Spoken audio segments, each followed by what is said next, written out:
2 weeks ago on a very special episode of Hockey Talkie.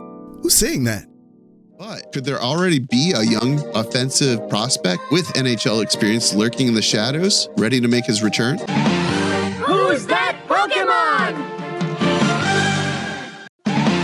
It's Wawa! Wow. What did I tell you? See, I was right. He would come back. I mean, relax. It's not the craziest prediction in the world, but I've been right about a lot. About Laine returning to practice, about Montembeault finding his feet again, only to lose them again. And then there was the food poisoning incident. But this is big news, and it's going to mean big changes, like right away. So let's talk about it. He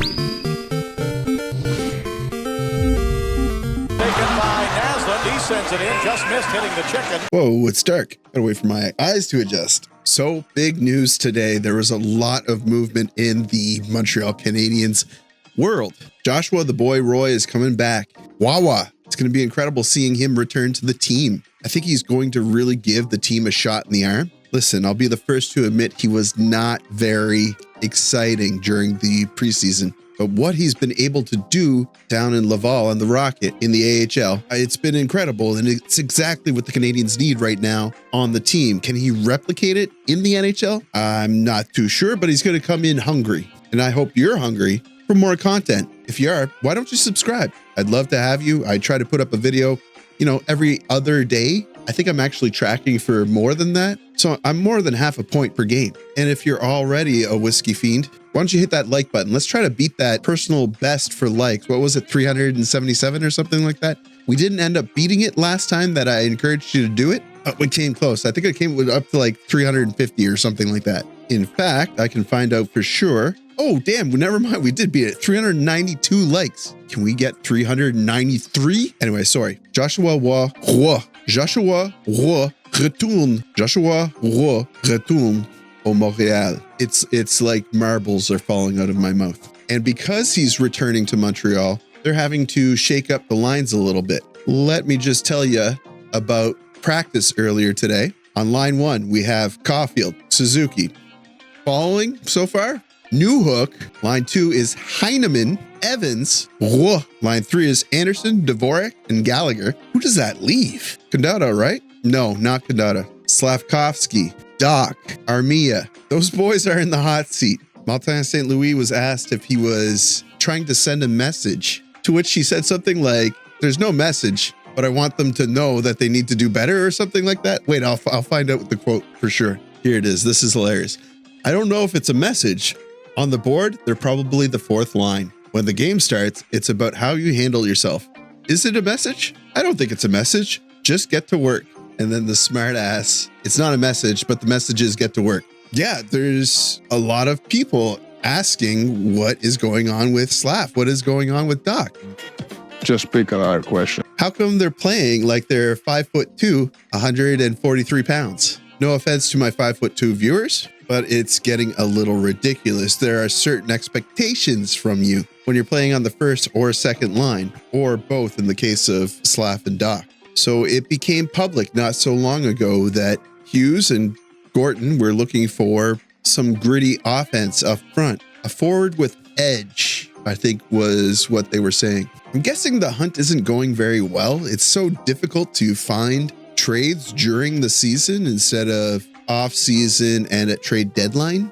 Teams don't necessarily have the cap space to be making trades, even if they are looking to offload a player. And while Montreal does have a little bit of space to play with and could potentially offload veteran players that they've been meaning to get rid of, Kent Hughes affirmed that he didn't want to sell Montreal's future for a quick payoff. So they would be looking for a younger player who might be somewhat of a bargain, hoping on potential development space. So they're looking for a unicorn, and it's just not going to happen. Philip Tomasino was recently acquired by the Pittsburgh Penguins. This is after the Penguins announced that they're having a fire sale on all of their veteran players. No one is safe except Sidney Crosby, according to GM Kevin Dumas. Did I just call him Kevin Dumas? What's his name? The Kyle Dumas? I'm trying not to devote his name to memory because I don't think we'll see him for very much longer. Anyway, since the Penguins had announced a fire sale,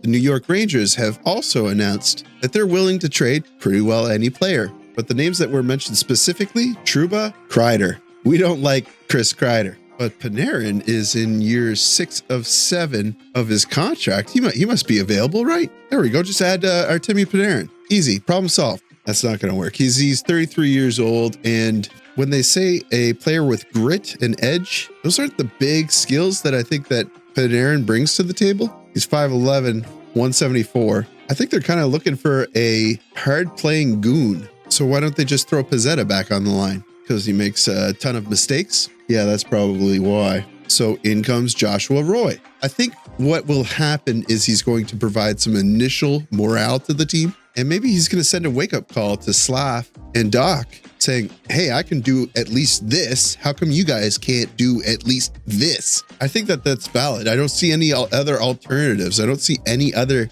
method St. Louis can try to get through to these two. The problem is that when Slav is taking an interview, he looks broken up about how he's been playing. Like he looks like he's taking it seriously.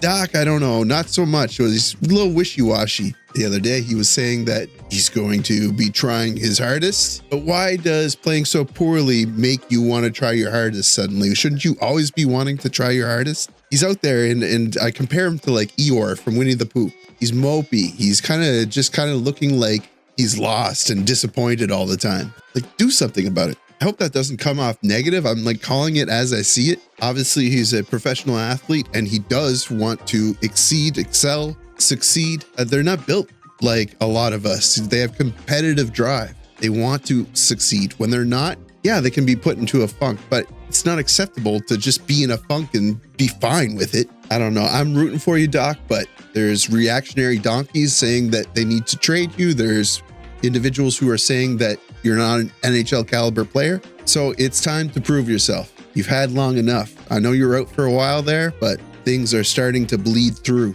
Do you agree with me? Do you think he needs more time? Is the fan base being too hard on Doc? Let me know what you think in the comments. The other pieces of this is that Montreal still had one space to bench. They had 22 players. You're allowed to have 23 players on the team, and you can bench up to 3 players. I think I have that right. So they've been benching Pizzetta and Barron. Barron, Struble, Xhekaj. But it seems that Xhekaj's kind of solidified his spot, huh?